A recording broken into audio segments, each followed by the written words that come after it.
حضور امیر ہونے کا وظیفہ بتا دیں۔ اصل میں امیر ہونے کے فیور میں نہیں ہوں یار۔ ایک امیر تھا، بہت امیر کبیر، قارون۔ اس کا جو انجام ہوا نا کہ اب تک وہ اس کی دولت جو ہے نا اس کے سر پر بوجھ، وہ زمین میں دسا جا رہا ہے۔ تو میں نے بولا میں بڑا امیر و کبیر ہوں، کیوں؟ در مصطفیٰ کا فقیر ہوں۔ یعنی سرمایہ دار ہونا، مالدار ہونا، یہ میرے نزدیک، یہ میری دیکھو اپنی بات ہے، مطلب بولتے ہیں نا جمہوریت ہے، تو میری اپنی سوچ ہے کہ مالدار ہونا اچھا نہیں ہے۔ حاسد بڑھ جاتے ہیں، دشمنیاں لگ جاتی ہیں، بیماریاں لگ جاتی ہیں۔ اور بیماریاں کیسے؟ دیکھو بھائی نوکر خدام یہ کام کر رہے ہوتے، سیٹ صاحب یوں بیٹھے ہوتے گدی پہ، پھر وہ کولیسٹرول بڑھ جاتا ہے، شوگر شوٹ کر جاتا ہے، معدہ تباہ ہو جاتا ہے، پیٹ پھول جاتا ہے، وہ مسائل ہی مسائل بیچارے بھگت رہے ہوتے ہیں۔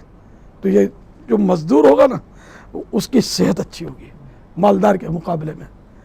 یعنی اتفاق سے جس سے ہم نے لیا نا یہ اپنے فیضان مدینہ کا پلاٹ، وہ بیچارے معذور تھے، ویل چیئر پہ آنا جانا تھا، اور شاید ان کا بھی شیئر تھا، کچھ مختلف چند پارٹیوں کا یہ پلاٹ ہوگا۔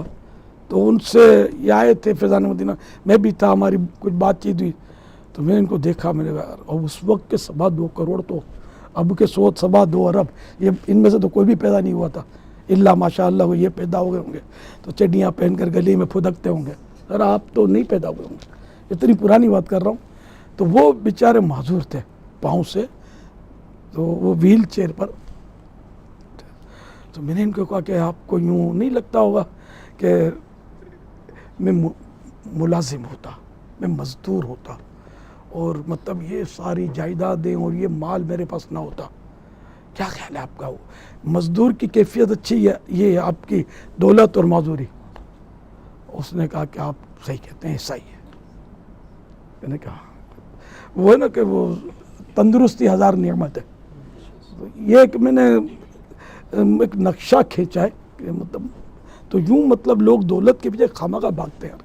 ایمان کی دولت کی مضبوطی کے لیے کتنی کوشش کی۔ یعنی نماز جب ہم مسجدوں میں اپنے لڑکپن کی بات کرتا ہوں، وہ نماز کے بعد، کیونکہ اب تو ایک عرصہ ہوا مسجدوں میں نماز کے لیے وہ سیکورٹی ایشو ہے، تو فریم میں لگی رہتی ہیں، تو اس میں روزی میں برکت کا بھی ایک وظیفہ تھا ہمارے محلے کی مسجد میں، یا اللہ یا احد اس طرح شروع ہوتا تھا۔ تو نماز کے بعد کچھ لوگ اس کو فریم کو پڑھتے تھے، تو یوں مطلب روزی میں برکت کی سب کو فکر ہے۔